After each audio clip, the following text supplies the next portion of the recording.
Hello everyone! I hope you're ready for another adventure, because today Wayne continues to read Harry Potter and the Sorcerer's Stone. Always remember that as we go through these amazing stories and read these outstanding adventures, all you have to do is press the CC button in your YouTube link to be able to follow along with the words.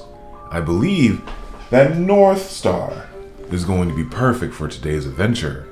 Now that North Star is here, let's jump in. Harry Potter and the Sorcerer's Stone, Chapter 15, The Forbidden Forest. Things couldn't have been worse. Filch took them down to Professor McGonagall's study on the first floor, where they sat and waited without saying a word to each other. Hermione was trembling. Excuses, alibis, and wild cover-up stories chased each other around Harry's brain, each more feeble than the last. He couldn't see how they were going to get out of this trouble this time. They were cornered. How could they have been so stupid to forget the cloak? There was no reason on earth that Professor McGonagall would accept for them being out of bed and creeping around school in the dead of night, let alone being up in the tallest astronomy tower, which was out of bounds except for classes. Add Norbert in the visibility cloak, and they might have well been packing their bags already. Had Harry thought that things couldn't get any worse, he was wrong. When Professor McGonagall appeared, she was leading Neville. Harry, Neville burst out the moment he saw the other two. I was trying to find you to warn you. I heard Malfoy saying he was going to catch you. He said you had a drag. Harry shook his head violently to shut Neville up, but Professor McGonagall had seen. She looked more likely to breathe fire than Norbert as she towered over the three of them.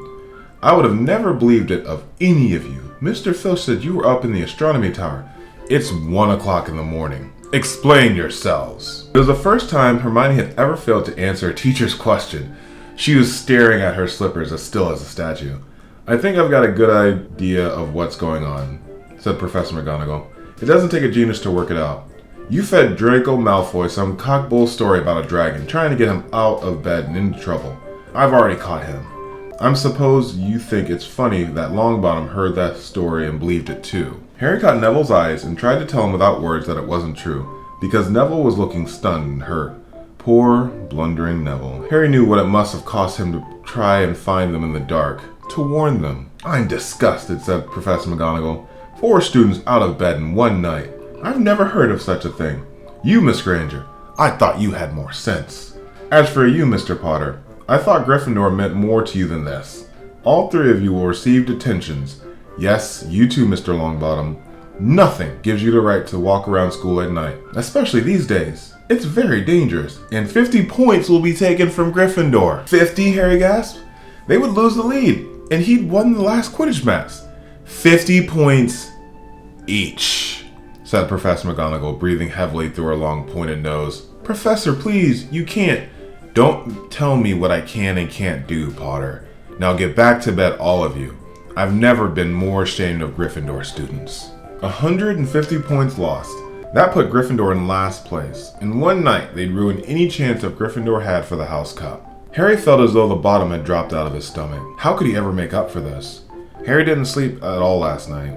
He could hear Neville sobbing into his pillow for what seemed like hours. Harry couldn't think of any way of comforting him. He knew Neville, like himself, was dreading the dawn. What would happen when the rest of Gryffindor found out what they'd done? At first, Gryffindors passing the giant hourglasses that recorded the house points the next day thought that it had been a mistake. How could they suddenly have 150 points fewer than yesterday? Then the story started to spread. Harry Potter, the famous Harry Potter, their hero of 2 Quidditch matches, had lost them all those points, him, and a couple of other stupid first years. From being the most popular and admired student at the school, Harry was suddenly the most hated. Even Ravenclaws and Hufflepuffs turned on him, because everyone had been longing to see Slytherin lose the House Cup. Everywhere Harry went, people pointed and didn't trouble to lower their voices as they insulted him. Slytherins, on the other hand, clapped as he walked past at them, whistling and cheering. Thanks, Potter. We owe you one. Only Ron stood by him. They'll all forget this in a few weeks. Fred and George have lost loads of points in all their time they've been here, and people still like them. They've never lost 150 points in one go, have they?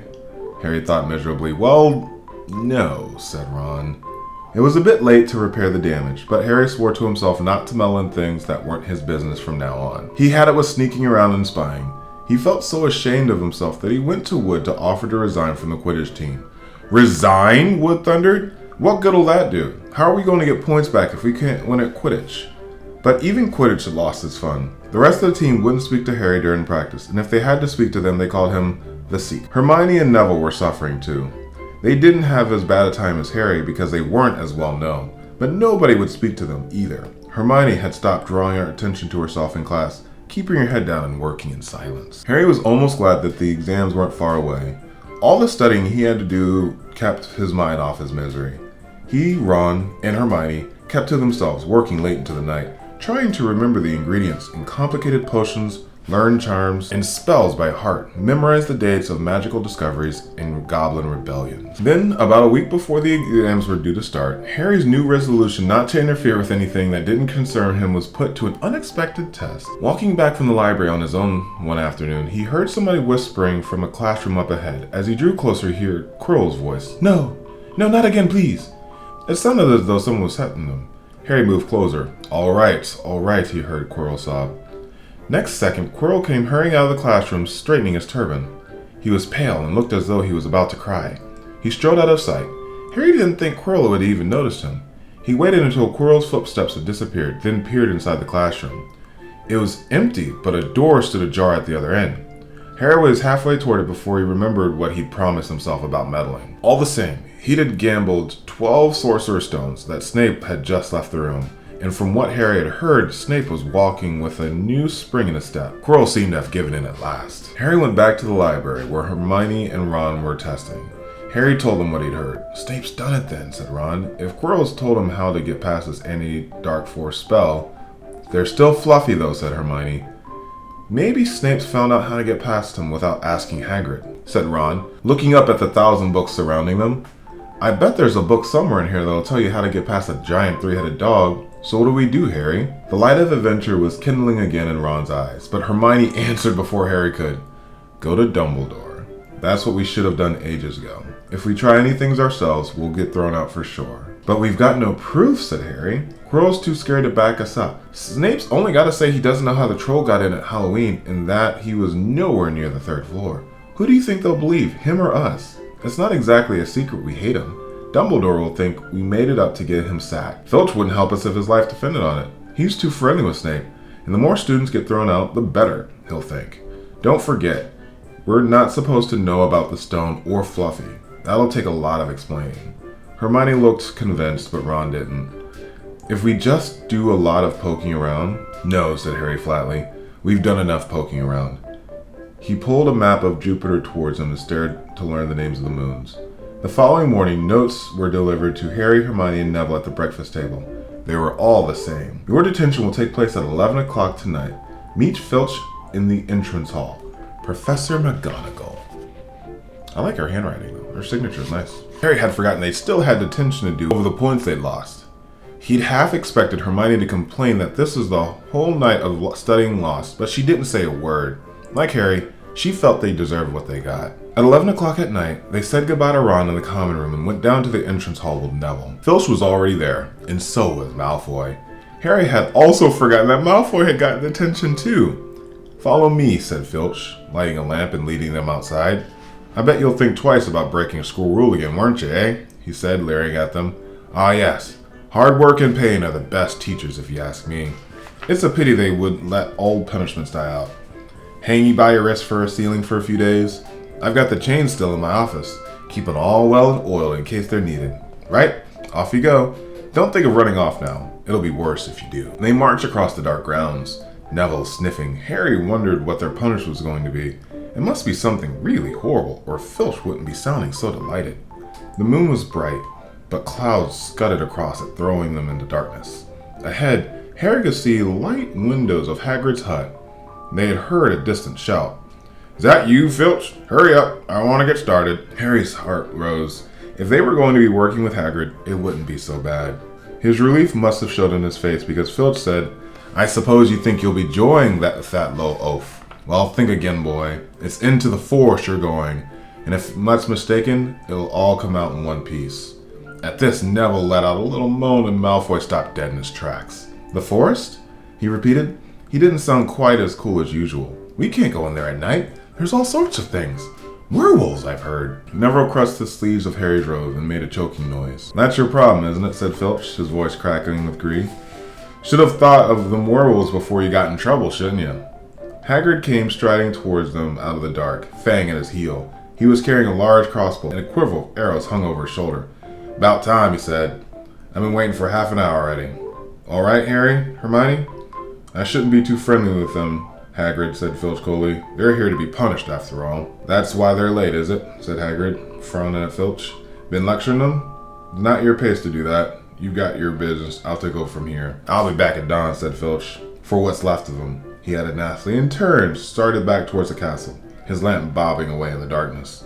Malfoy turned to Hagrid. I'm not going to that forest, he said, and Harry pleased to hear the note of panic in his voice. You are if you want to stay at Hogwarts, Hagrid said fiercely.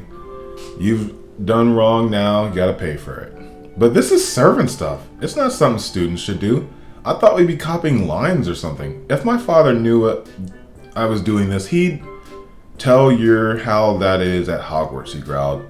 Copying lines? What good is that to anyone?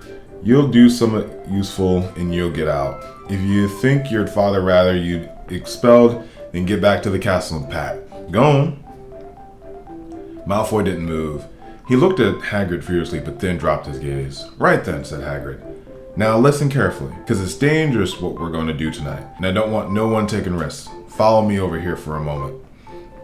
He led them down the edge of the forest, holding his lamp up high. He pointed down a narrow, winding earth track that disappeared into the black trees. A light breeze lifted their hair as they looked into the forest. Look here, said Hagrid. See that stuff shining on the ground? Silvery stuff? That's unicorn blood. There's a unicorn in there that's been hurt pretty badly by someone. This is the second time this week. I found one dead last Wednesday. We're trying to find a poor thing. We might have to put her out of its misery. And what if whatever hurt the unicorn finds us first, said Malfoy, unable to keep his fear out of his tone. There's nothing that lives in this forest that'll hurt you with me or Fang, said Hagrid. And keep to the path, right? Now we'll split into two parties and follow the trail in different directions. There's blood all over the place. It must have been staggering around a bit last night, or at least. I want Fang, said Malfoy quickly, looking at Fang's long teeth. All right, but I warn you, he's a coward, said Hagrid. So me and Harry and Hermione will go this way, and Draco and Fang and go in the other. Now, if any of us finds the unicorn, we'll send up green sparks, right? Get your wands out and practice now. That's it. And if anyone gets in trouble, send up red sparks, and we'll all come and find you. So be careful. Let's go. The forest was black and silent.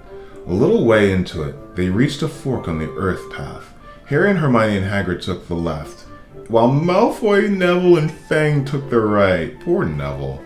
They walked in silence, their eyes on the ground. Every now and then, a ray of moonlight through the branches above lit a spot on the silver blood on the fallen leaves. Harry saw that Hagrid looked very worried. Could a werewolf be killing the unicorns? Harry asked. Not fast enough, said Hagrid. It's not easy to catch a unicorn. They're powerful magic creatures. I never knew one to be hurt before. They walked past a mossy tree stump. Harry could hear running water. There must be a stream down close by. There were still spots of unicorn blood here and there along the winding path. You all right, Hermione? Hagrid whispered. Don't worry, it can't have gone far if it's badly hurt, and then we'll be able to... Get behind that tree! Hagrid seized Harry and Hermione and hoisted them off the path behind a towering oak. He pulled out an arrow and fitted it into his crossbow, ready to fire. The three of them listened. Something was slithering over dead leaves nearby. Sounded like a cloak trailing on the ground. Hagrid was squinting up the dark path, but after a few seconds the sound faded. I knew it, he murmured. There's someone in here that shouldn't be. A werewolf, Harry suggested. That wasn't no werewolf. And it ain't no unicorn either, said Hagrid grimly. Right, follow me. Be careful now. They walked more slowly, ears straining for the faintest sound. Suddenly, in a clearing up ahead, something definitely moved. Who's there? Hagrid called. Show yourself, I'm armed. Into the clearing came, was it a man? A horse? To the waist a man, with red hair and a beard. Below it was a horse, gleaming chestnut body with long reddish tail. Harry and Hermione's jaws dropped. Oh, it's you, Ronan, said Hagrid in relief. How are you? He walked forward and shook the creature's hand. Good evening to you, Hagrid, said Ronan. He had a deep, sorrowful voice. Were you going to shoot me? Can't be too careful, Ronan, said Hagrid, patting the crossbow. Somewhat bad loose in this forest. This is Potter and Hermione Granger, by the way. Students up at the school. And this is Ronan, you two. He's a centaur. We noticed, said Hermione faintly. Good evening, Ronan. Students, aren't you? And do you learn much up at the school? A bit, said Hermione timidly. A bit? Well, that's something, Ronan sighed. He flung back his head and stared at the sky. Mars is bright tonight. Yeah, said Hagrid, glancing up. Listen, I'm glad we ran into you, Ronan, 'cause there's a unicorn been hurt. You seen anything? Ronan didn't answer immediately. He stared unblinkingly up and then sighed again. Always the innocent are the first victims, he said.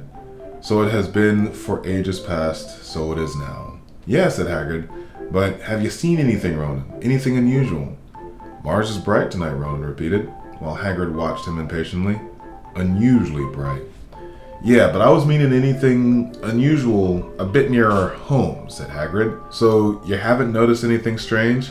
Yet again, Ronan took a while to answer. At last he said, the forest hides many secrets. A movement in trees behind Ronan made Hagrid raise his bow again, but it was only a second centaur, black-haired and bodied, and bewildered looking with Ronan. Hello, Bane, said Hagrid. All right? Good evening, Hagrid. I hope you are well. Well enough. Look, I've just been asking Ronan if you'd seen anything a bit odd. There's a unicorn been injured. Would you know anything about that? Bane walked over to stand next to Ronan. He looked skyward. There's a centaur constellation, right? Mars is bright tonight, he said simply. We've heard, said Hagrid grumpily. Well, if either of you do see anything, let me know, won't you? We'll be off then. Harry and Hermione followed them out of the clearing, staring over their shoulders at Ronan and Bane until the trees blocked their view. Never, said Hagrid eerily. Try and get a straight answer out of a centaur. Ruddy stargazers. Not interested in anything closer than the moon. Are there any of them in here? Asked Hermione. Oh, a fair few. Keep themselves to themselves mostly, but they're good enough about turning up if I ever want a word. They're deep mind centaurs. They know things, just don't let on much. You think that centaur we heard earlier? Said Harry. Did it sound like hooves to you? Nah. If Rear asked me, that was what's been killing the unicorns. Never heard anything like it before. They walked on through the dense, dark trees. Harry kept looking nervously over his shoulder. He had a nasty feeling they were being watched. He was very glad that Hagrid had his crossbow with him. They had best have been in the path when Hermione grabbed Hagrid's arm. Hagrid, look! Red sparks, the others are in trouble. You two wait here, Hagrid shouted. Stay on the path, I'll come back for you. They'd heard him crashing away through the undergrowth and stood looking at each other, very scared until they couldn't hear anything but rustling leaves around them. You don't think they've been hurt, do you? Hermione whispered. I don't care if Malfoy is, but if something's got Neville, it's our fault he's here in the first place. Minutes dragged by. Their ears seemed sharper than usual. Harry seemed to be picking up every sigh of wind, every crackling twig. What was going on? Where were the others? At last, a great crunching noise announced Hagrid's return. Malfoy, Neville, and Fang were with him. Hagrid was fuming. Malfoy, it seemed, had sneaked up behind Neville and had grabbed him as a joke. Neville had panicked and stepped up the sparks. Well, we'll be lucky to catch anything now with the racket you two are making. Right. We're changing groups. Neville, you stay with me, and Hermione, Harry, you go with Fang and this idiot. I'm sorry, Hagrid. In a whisper to Harry, but he'll have a harder time frightening you, and we've got to get this done. So Harry set off into the heart of the forest with Malfoy and Fang. They walked for nearly half an hour, deeper and deeper into the forest, until the path became almost impossible to follow because the trees were so thick. Harry thought the blood seemed to be getting thicker. There were splashes on the roots of a tree, as though the poor creature had been thrashing in pain close by. Harry could see a clearing up ahead, though the tangled branches of an ancient oak. Look, he murmured, holding his arm to stop Malfoy. Something bright white was gleaming on the ground. They inched closer. It was the unicorn, all right, and it was dead. Harry had never seen something so beautiful and sad. Its long and slender legs were stuck out at all angles, where it had fallen and its mane was spread pearly white on the dark leaves. Harry had taken one step toward it when a slithering sound made him freeze where he stood. A bush on the edge of the clearing quivered. Then, out of the shadow, a hooded figure came crawling across the ground like something like a stalking beast. Harry, Malfoy, and Fang stood transfixed. The cloaked figure reached the unicorn, lowered its head over the wound on the animal's hide, and began to drink its blood. Ugh! Malfoy let a terrible scream and bolted. So did Fang. The hooded figure raised its head and looked right at Harry. Unicorn blood was dribbling down its front. It got to its feet and came swiftly towards Harry. He couldn't move out of fear. Then, a pain like he never felt before pierced his head. It was as though the scar were on fire. Half blinded, he staggered backwards. He heard hooves from behind, galloping, and something jumped clean over Harry, charging at the figure. The pain in Harry's head was so bad he fell to his knees. It took a minute or two to pass. Then he looked up, and the figure had gone. The creature standing over him was not Ronan or Bane. This one was younger. He had a white blonde hair and a palomino body. "Are you all right?" said the centaur, pulling Harry to his feet. "Yes, thank you. What was that?" The centaur didn't answer. He had astonishing blue eyes, like pale sapphires. He was looking carefully at Harry, his eyes lingering on the scar that stood out livid on Harry's forehead. "You are the Potter boy," he said. "You had better get back to the Hagrid. The forest is not safe at this time, especially for you. Can you ride? It will be quicker this way. My name is Firenze," he added, as he lowered himself onto his front legs so that Harry could clamber onto his back. There was suddenly a sound of more galloping from the other side of the clearing. Ronan and Bane came bursting through the trees, their flanks heavy and sweaty.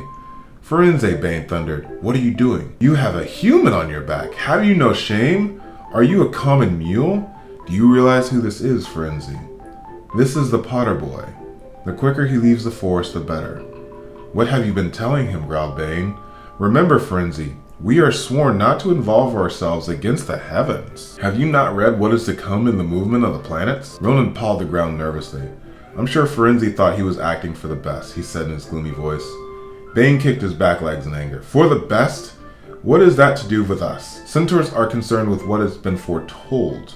It is not our business to run around like donkeys after stray humans in the forest." Firenze suddenly reared his hind legs in anger so that Harry had to grab on his shoulders to stay on. "Do you not see that unicorn?" Firenze bellowed at Bane. "Do you not understand why it was killed? Or have the planets not let you in on that secret? I set myself against what is lurking in this forest, Bane. Yes, with humans alongside me if I must." And Firenze risked around, with Harry clutching as best he could. They plunged off into the trees, leaving Ronan and Bane behind them. Harry didn't have a clue what was going on. "Why is Bane so angry?" he asked. "What was that thing you saved me from anyway?" Firenze slowed to a walk, warned Harry to keep his head bowed in case of low-hanging branches, but did not answer Harry's question. They made their way through the trees in silence, for so long that Harry thought Firenze didn't want to talk to him anymore. They were passing through a particularly dense patch of trees. However, when Firenze suddenly stopped, "Harry Potter, do you know what unicorn blood is used for?" "No," said Harry, by an odd question. "We've only used horn and tail hair in potions." "That is because it is a monstrous thing to slay a unicorn," said Firenze. "Only one who has nothing to lose and everything to gain would commit such a crime. The blood of a unicorn will keep you alive, even if you are an inch from death, but it is a terrible price. You have slain something so pure and defenseless to save yourself, and you will have but a half-life, a cursed life, from the moment the blood touches your lips." Harry stared at the back of Firenze's head, which was dappled silver in the moonlight. But who'd be so desperate, he wondered, aloud. "If you're going to be cursed forever, death's better, isn't it?" "It is," agreed Firenze, "unless you need to stay alive long enough to drink something else, something that will bring you back to full strength and power, something that will mean you can never die. Mr. Potter, do you know what is hidden in the school at this moment?" "The Sorcerer's Stone, of course, the elixir of life, but I don't understand who—" "Can you think of nobody who has waited years to return to power, who has clung to life, awaiting their chance?" It was as though an iron fist had clenched suddenly around Harry's heart. Over the rustling of the trees, he seemed to hear once more what Hagrid had told him on the night they had met. "Some say he died. Coddleswap, in my opinion. Don't know if he had enough human left in him to die." "Do you mean," Harry croaked, "that was Vol—" Harry, are you alright?" Hermione was running towards them down the path, Hagrid puffing along behind her. "I'm fine," said Harry, hardly knowing what he was saying. "The unicorn's dead, Hagrid. It's in the clearing back there." "This is where I leave you," Firenze murmured, as Hagrid hurried off to examine the unicorn. "You are safe now." Harry slid off his back. "Good luck, Harry Potter," said Firenze. "The planets have been read wrongly before now, even by centaurs. I hope this is one of those times." He turned and cantered back into the depths of the forest, leaving Harry shivering behind him. Ron had fallen asleep in the dark room waiting for them to return. He shouted something about Quidditch fouls when Harry roughly shook him awake. In a matter of seconds, though, he was as wide-eyed as Harry began to tell him and Hermione what happened in the forest. He couldn't sit down. He paced up and down in front of the fire. Snape wants the stone for Voldemort, and Voldemort's waiting in the forest. And all this time, he thought Snape just wanted to get rich. "Stop saying that name," said Ron in a terrifying whisper, as if he thought Voldemort could hear him. Harry wasn't listening. Firenze saved me, but he shouldn't have been done so. Bane was furious. He was talking about interfering with what the planets say is going on. They must show that Voldemort's coming back. Bane thinks Firenze should have let Voldemort kill me. I suppose it's written in the stars. Will you stop saying that name, Ron hissed. So I've got to wait for Snape to steal the stone. Harry went on feverishly. Then Voldemort will be able to come and finish me off. Well, I suppose Bane will be happy. Hermione looked very frightened, but she had a word of comfort. Harry, everyone says Dumbledore was the only one you know who was afraid of. With Dumbledore around, you know who won't be able to touch you. Anyway, who says the centaurs are right? It sounds like fortune telling to me, and Professor McGonagall says it's a very imprecise branch of magic. The sky had turned light before they stopped talking. They went to bed exhausted, their throats sore, but the night's surprises weren't over. When Harry pulled back the sheets, he found his invisibility cloak neatly underneath him. There was a note pinned to it. Just in case. Wow, that was an amazing adventure in the Forbidden Forest. What did you think about this story, Northstar? That part was really good. Thank you for joining us, and we'll catch you on the next adventure. And we'll catch you on the next adventure, here with Wayne Reads. Thank you for joining us, and we can't wait to see you again. Bye-bye.